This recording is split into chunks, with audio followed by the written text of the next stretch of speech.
कश्मीरी समाज ने घाटी के बहुसंख्यक समुदाय पर साधा निशाना। टारगेट किलिंग में बहुसंख्यक समुदाय की भूमिका पर उठाए सवाल। समुदाय पर लगाया कश्मीरी पंडितों की सुरक्षा न करने का आरोप।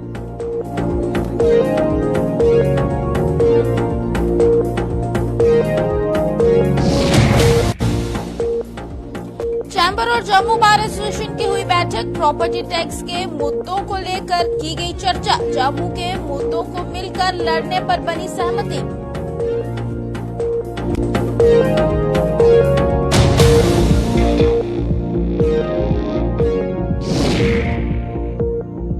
एक्सप्रेसवे के अधीन आई जमीनों के मुआवजे पर विवाद। मुआवजे को लेकर कई परिवारों में शुरू हुए अब झगड़े। लोगों ने राजस्व विभाग को ठहराया विवादों के लिए जिम्मेदार।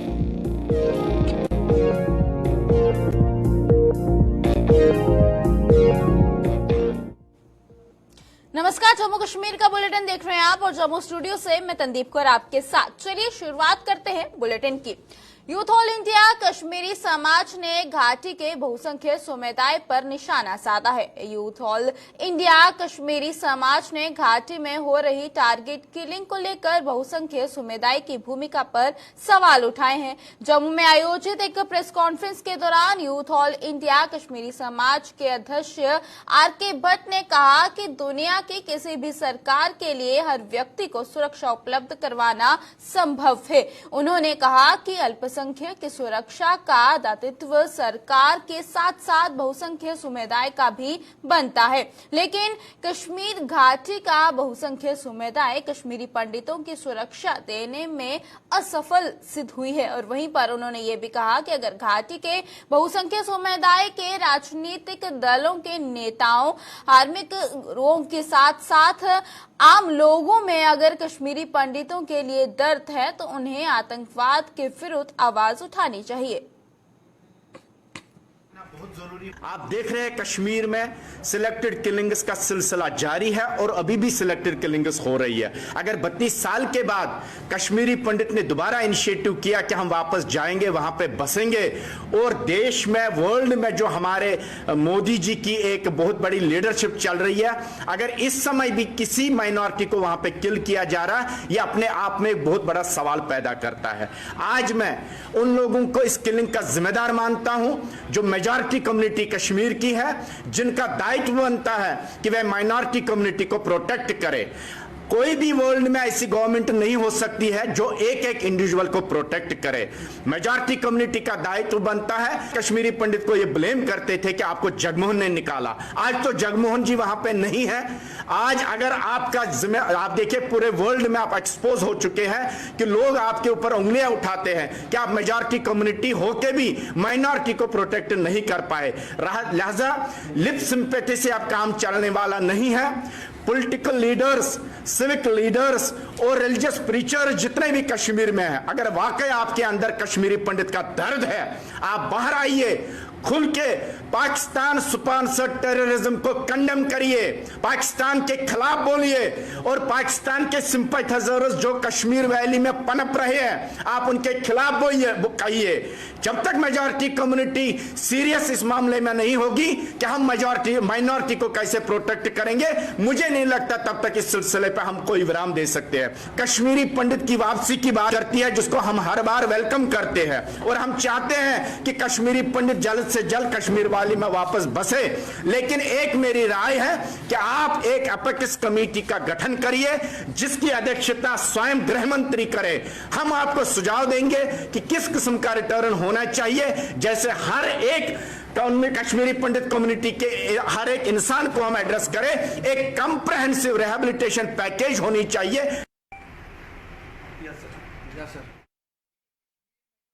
जम्मू बार एसोसिएशन और chamber of commerce and industries के जम्मू में बैठक हुई, जिसमें प्रॉपर्टी टैक्स को लेकर चर्चा की गई। बैठक के बाद मीडिया को संबोधित करते हुए chamber of commerce and industries Jammu के अरुण गुप्ता ने बताया कि जम्मू बार एसोसिएशन इस मुद्दे को लेकर जम्मू की आवाज बनने के लिए तैयार है और इससे पूर्व भी चैम्बर और जम्मू बार एसोसिएशन ने जम्मू के मुद्दों को लेकर मिलकर संघर्ष किया है। प्रॉपर्टी टैक्स को लेकर, जम्मू बंद को लेकर उन्होंने कहा कि सोमवार को बार एसोसिएशन की कार्यकारिणी की बैठक हो रही है, जिसमें जम्मू बंद को लेकर चर्चा की जाएगी।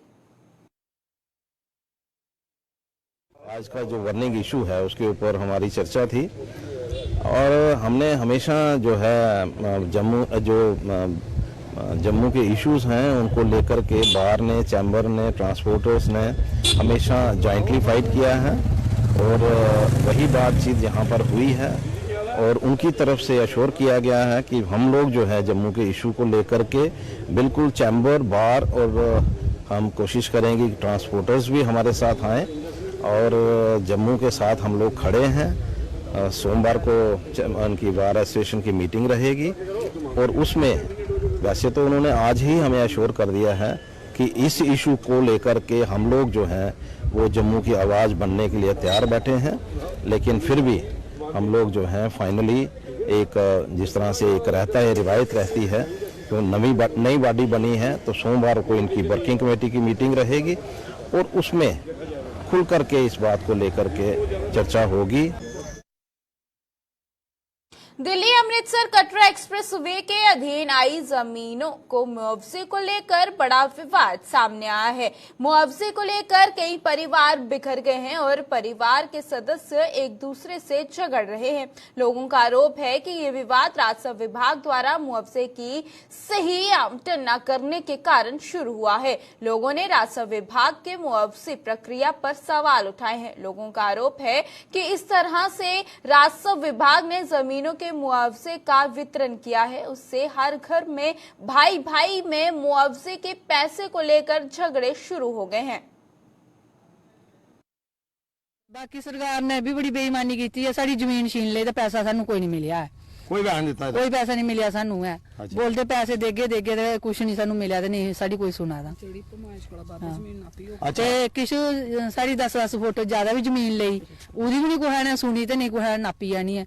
सानू दस्या इन्ने जमीन लगे तो बाद च उन्हें निशान होर बद भी लाए ने, तो कोई नहीं साड़ी सुनी आनी है, नहीं साड़ी सुनाई हुआ दी कुदै भी। तुस कुदै गे? हाँ सारे गए, सारे एप्लीकेशन भी सारे दी, कोई नहीं मनता सानू। ये सड़क जो निकाली गई है एक बंदे का हक बनता है और सारे परिवार को पैसा जा रहा है, सब परिवार में लड़ रहा है और लड़कियां भी ले गई हैं तो वो भी नहीं मानती, भाई भी ले गए हैं वो भी नहीं मानते।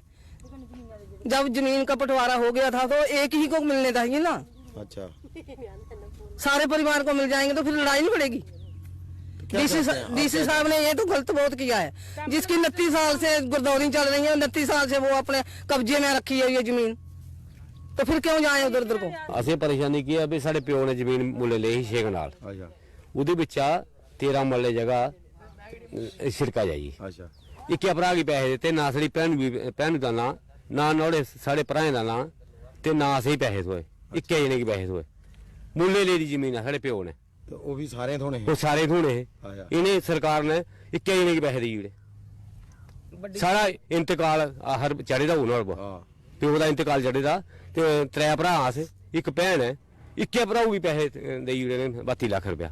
ਅਸੀਂ 1 ਰੁਪਇਆ ਵੀ ਦੇਈ ਰਾਣੀ ਤੇ ਆਹ ਪੁੱਛਨੇ ਤਾਂ ਹੈ ਤੋਂ ਸਾਡਾ ਦੁੱਖ ਕਰ ਦਿਓ।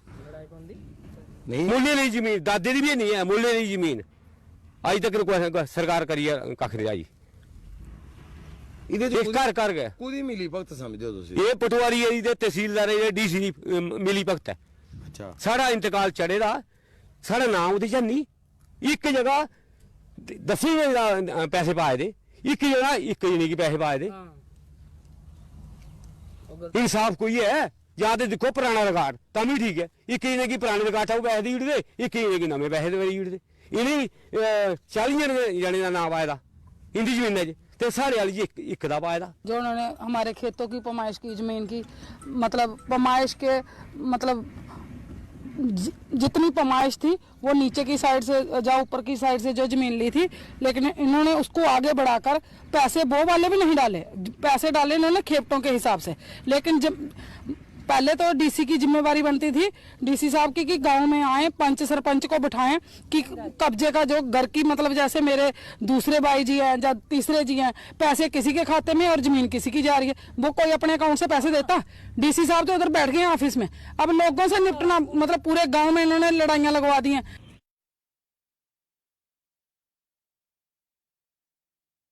राष्ट्रीय राजमार्ग 244 पर डोडा में खलैनी सुरंग की खुदाई का काम पूरा हो गया है। इसकी जानकारी टनल के प्रोजेक्ट मैनेजर ने दी। उन्होंने बताया कि 6 से 8 महीने के भीतर टनल का निर्माण कार्य पूरी तरह से मुकम्मल हो जाएगा। वहीं चिनाब वैली में चल रहे दूसरे टनलों के निर्माण कार्य को लेकर उनका क्या कहना है, आइए वो भी देखते हैं।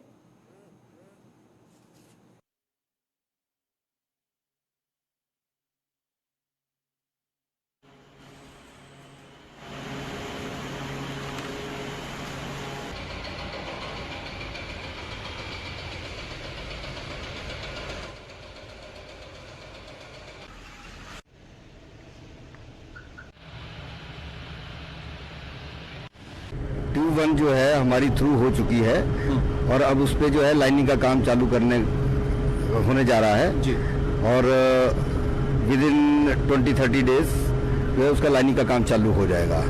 अगर हम बात करें चिनाब खिट्टे की, तो लगभग कितने टनल यहाँ पे बन रहे हैं? यहाँ पे शायद 5 टनल बन रहे हैं। एक सुध महादेव टनल है, उसमें उस पैकेज में 2 टनल हैं। एक ये खरैनी टनल है, एक आगे ठाठरी के पास बन रही है और एक वैल्यू टनल है जिसका टेंडर भी हो चुका है। थोड़ा सा जानना चाहूंगा, काफी ज्यादा परेशानियों का सामना करना पड़ता था, खास करके चिनाब खिट्टे के लोगों को काफी परेशानियां उनको आती थी। जब बारिश वगैरह पड़ती थी तो हाईवे हमारी बंद रहती थी, तो इससे कितनी राहत की सांस उनको मिल सकती है आने वाले टाइम में? आने वाले टाइम में काफी फायदा होगा लोगों को, क्योंकि बटोत से आपका खलैनी तक जो है हाईवे जो है उसमें कई जगह लैंडस्लाइड भी होते हैं, तो उनको एक तो नाशी टनल आने की जरूरत नहीं पड़ेगी जिन्हें किश्तवाड़ की तरफ जाना है, तो वो चनैनी से ही सुध महादेव टनल होते हुए खलैनी टनल से होते हुए पुल डोडा पहुंच सकते हैं। बड़ी ब्राह्मणा के इंडस्ट्री एरिया लेन नंबर 3 में पेश आए एक हादसे में नरेश कुमार नामक व्यक्ति की मौत हो गई। बताया जा रहा है कि गाड़ी चालक गाड़ी को बैक कर रहा था और इसी दौरान गाड़ी के पीछे खड़े नरेश कुमार उसकी चपेट में आ गए और उनकी मौत हो गई। हादसे के बाद गाड़ी चालक मौके से फरार हो गया। सूचना मिलते ही पुलिस ने मौके पर पहुंचकर अपनी कार्रवाई शुरू कर दी।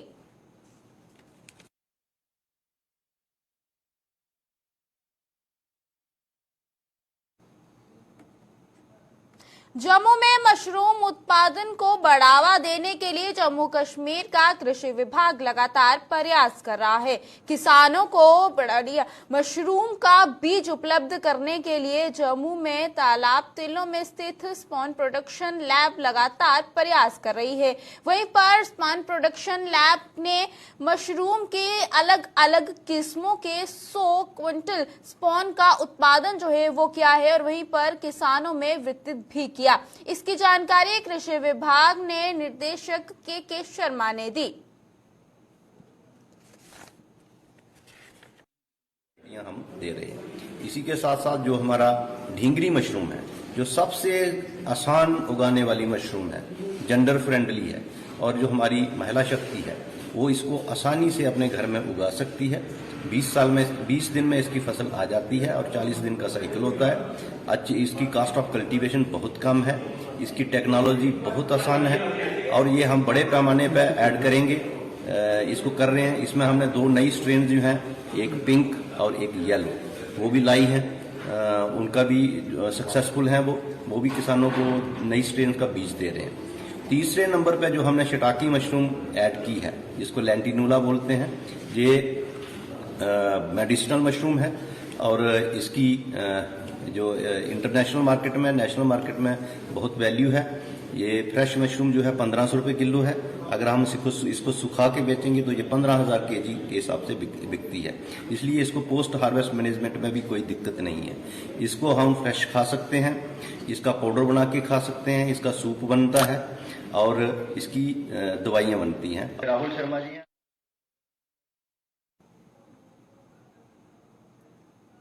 पवित्र पुरमंडल छड़ी यात्रा को लेकर पुरमंडल उत्तर पहनी श्राइन डेवलपमेंट कमेटी सहित अन्य संगठनों की गांधीनगर लक्ष्मी नारायण मंदिर में बैठक हुई, जिसमें यात्रा की तैयारियों को लेकर चर्चा की गई। बैठक की अगुवाई पूर्व मंत्री व डोगरा सदर सभा के अध्यक्ष गुलचैन सिंह चाड़क ने की।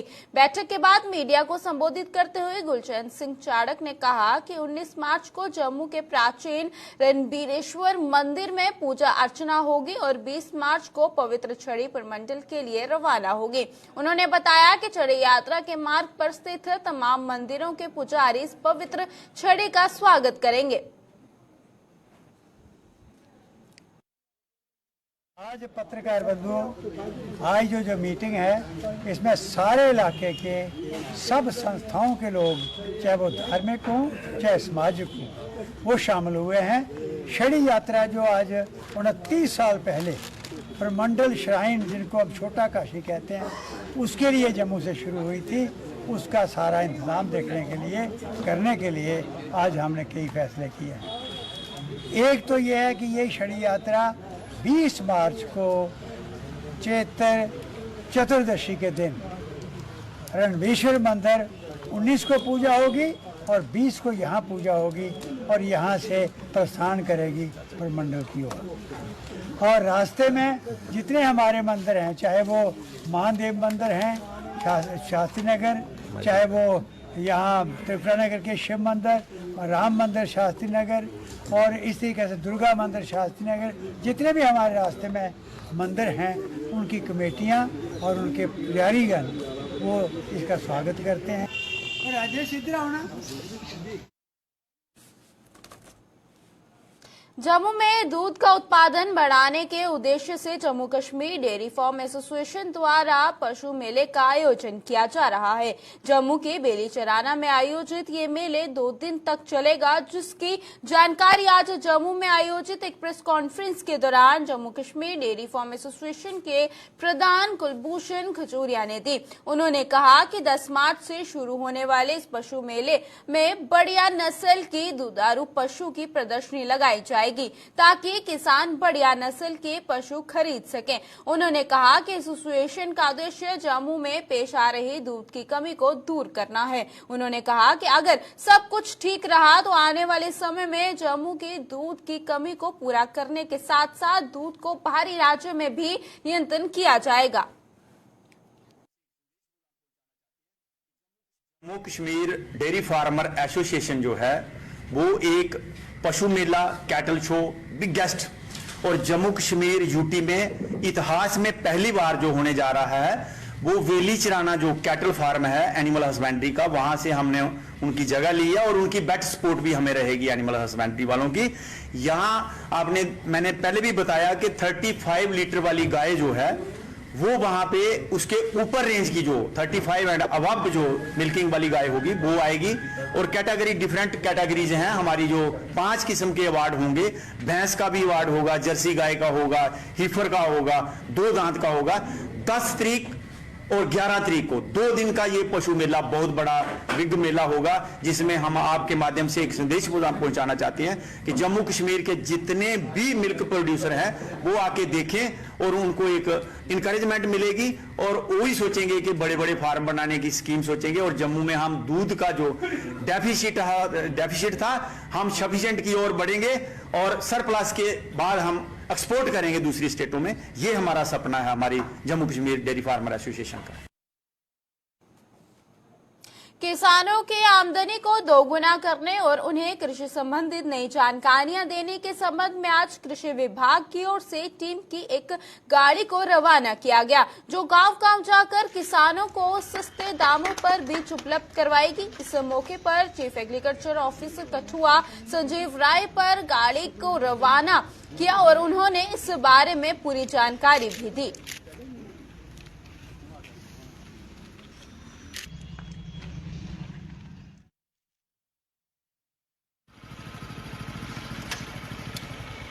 देखिए, फार्मर्स को फैसिलिटी देने के लिए इस गाड़ी को आज यहाँ से रवाना किया जा रहा है। इस गाड़ी में सीजनल सीडलिंग्स और जो हमारे प्रोडक्ट जो हम फार्मर फैसिलिटी सेंटर कठुआ में यहाँ देते हैं, वो भी इसमें होंगे वैल्यू एडिशंस के, जिसमें हनी हमारा जो हिली एरिया का हनी है, और वैल्यू एडिशन में जो वुमेन सेल्फ हेल्प ग्रुप के द्वारा जो सामान जो वैल्यू एडिशन करके बनाया जाता है, जैसे आटा है, मल्टी मिलेट आटा है। और जैसा आपको मालूम है कि ये नया साल जो है 2023 के साल इंटरनेशनल ईयर ऑफ मिलेट भी घोषित हो चुका है, तो इसमें उसका सामान और उसकी एडवर्टाइजमेंट, उसका साधन भी इसमें रहेगा। और ये गांव-गांव जाके जो बढ़िया हाइब्रिड सीडलिंग्स हैं, ये फार्मर को डिपार्टमेंट की तरफ से अच्छे रेट्स में, जेन्युइन रेट्स में मुहैया करवाए जाएंगे। रामनगर में ग्रामीण विकास विभाग कार्यालय में जागरूकता कार्यक्रम का आयोजन किया गया, जिसमें तहसीलदार रामनगर श्रीनाथ सुमन मुख्य रूप से मौजूद थे। कार्यक्रम में पंचों, सरपंचों और चौकीदारों, नंबरदारों को जमीनी संबंधित नए कानूनों के प्रति जागरूक किया गया। कार्यक्रम के दौरान तहसीलदार द्वारा नए नियुक्त किए गए नंबरदारों और चौकीदारों को सम्मानित भी किया गया। एक गाइडलाइन थी हमारी गवर्नमेंट की तरफ से कि जो नया हमारा डिजिटल लैंड रिकॉर्ड हो रहा है, उसके बारे में लोगों को थ्रू हमारे सरपंच साहिबान, हमारे पंच साहिबान जो है नंबरदार चौकीदार के थ्रू लोगों को अवेयरनेस देनी थी कि हमारा जो डिजिटल लैंड रिकॉर्ड्स हो रहा है और उतनी जितनी भी सर्विसेज हमारी है ऑनलाइन हो रही है, उस बारे में इनको जानकारी देनी थी कि कैसे अप्लाई करना है, कैसे कौन सी वेबसाइट पे ये हमारी सर्विसेज अवेलेबल है और वो घर से अपनी सर्विस को अवेल कर सकते हैं। तो मैक्सिमम जो है इनके थ्रू हमारे जो है इस सर्विस को अवेल करने के लिए लोगों को अवेयरनेस देनी थी। तो आज हमने यही इसी अवेयरनेस के बारे में एक प्रोग्राम थ्रू नंबरदार, चौकीदार, सरपंच साहिबान और पंच साहिबान के थ्रू माध्यम से लोगों को अवेयरनेस देना। वो आज हमने एक डिस्ट्रिक्ट लेवल से भी हमारा एक ऑफिसर आया है और डायरेक्टर लैंड रिकॉर्ड ऑफिस से, इन्होंने भी इस पर रोशनी डाली और जो हमने हमारे दफ्तर के माध्यम से सर्विस लोगों को मिल रही है उसके बारे में हमें इनको जानकारी दे दी। ओवरलोडिंग और अधिक किराया लेने की शिकायत पर जिला पुंछ की तहसील सूरनकोट में आज स्पेशल ड्राइव चलाई गई, जिसके तहत परिवहन विभाग की ओर से ड्राइव चालक जो है वो चलाकर ट्रैफिक नियमों के उल्लंघन करने पर 8 गाड़ियों के चालान काटे गए। साथ ही एक टेम्पो ट्रैवलर को भी सीज किया गया। इसके साथ ही ARTO पुंछ बशारत मोहम्मद और साथ ही इंस्पेक्टर गुरमीत सिंह वाली ने सूरनकोट बस स्टैंड में पहुंचकर लोगों को ओवरलोड वाहनों में न बैठने की अपील की। जनरल पब्लिक ने है कि ग्रीवेंसेस डाली थी हमारे पास कि यहाँ पे फेयर जो है वो एक्स्ट्रा चार्ज किया जा रहा है जो प्रिस्क्राइब रेट्स हैं उसके ऊपर। तो उसके लिए हम आज इंस्पेक्टर साहब हैं और हमारे जो बाकी एम्प्लॉइज हैं सारे आए चेक करने के लिए ग्राउंड में। पब्लिक से भी पूछा हमने, तो कुछ कंप्लेंट्स हैं कि ये हायर चार्ज कर रहे हैं।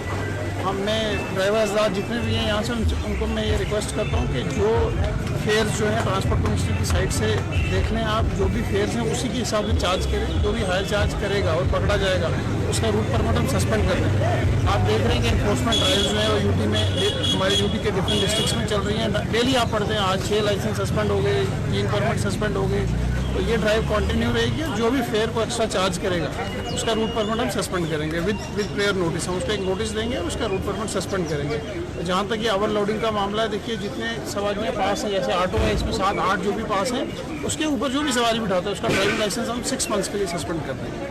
ठीक है, ऐसा कुछ नहीं, ऐसा गवर्नमेंट की तरफ से कहीं अलाउड नहीं। रोड खराब है तो अब ज़्यादा किराया नहीं, क्योंकि रोड खराब और सही जो है वो PWD PMGSY जो भी रोड एजेंसीज हैं उन्हीं को देखना है। मुगल रोड पर बर्फ हटाने का काम तेजी से चल रहा है। मुगल रोड पर पड़ी बर्फ को हटाने वाली एजेंसी द्वारा पुसाना तक हाईवे से बर्फ हटाई गई है और वहीं पर हाईवे से पेर स्ट्रीट तक 2 हफ्ते तक बर्फ हटाए जाने की संभावना जताई जा रही है। बर्फ के साथ साथ रोड पर गिरी पस्सियों को हटाने का भी कार्य किया जा रहा है। उम्मीद जताई जा रही है कि 20 मार्च तक मुगल रोड को यातायात के लिए खोल दिया जाएगा। मुगल रोड पे काम शुरू हो चुका है स्नो क्लियरेंस का। इस बार मौसम ने साथ दिया है थोड़ा, तो जल्दी रोड पे काम शुरू हो गया है।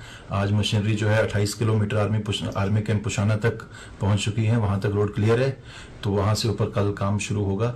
उम्मीद है हफ्ते 10 दिन के अंदर हम पीर गली तक रोड क्लियर कर देंगे। कोई स्लाइडिंग वगैरह भी है अभी? हाँ, स्लाइड्स तो मुगल रोड पे वैसे हर साल आती हैं, तो इस बार भी स्लाइड्स हैं, लेकिन स्लाइड्स का और स्नो क्लियरेंस का काम जो है साथ में शुरू और साथ में हो रहा है। हाँ, तो मशीनरी कितनी है इस वक्त अवेलेबल है? मशीनरी जो है स्नो कटर है स्नो क्लियरेंस के लिए, उसके अलावा LNT भी है हमारे पास जो स्लाइड क्लियर करती है, JCB तो साथ में है ही। तो अगर मौसम ने साथ दिया कब तक ये खोल सकती है? उम्मीद है 15 दिन से पहले रोड क्लियर कर देंगे बफियाल साइड से। तो बाकी जो खोलने का डिसीजन वो क्या रहेगा? देखो, जहां तक ट्रैफिक चलने का सवाल है वो डिसीजन जो हायर अथॉरिटी से ही आएगा।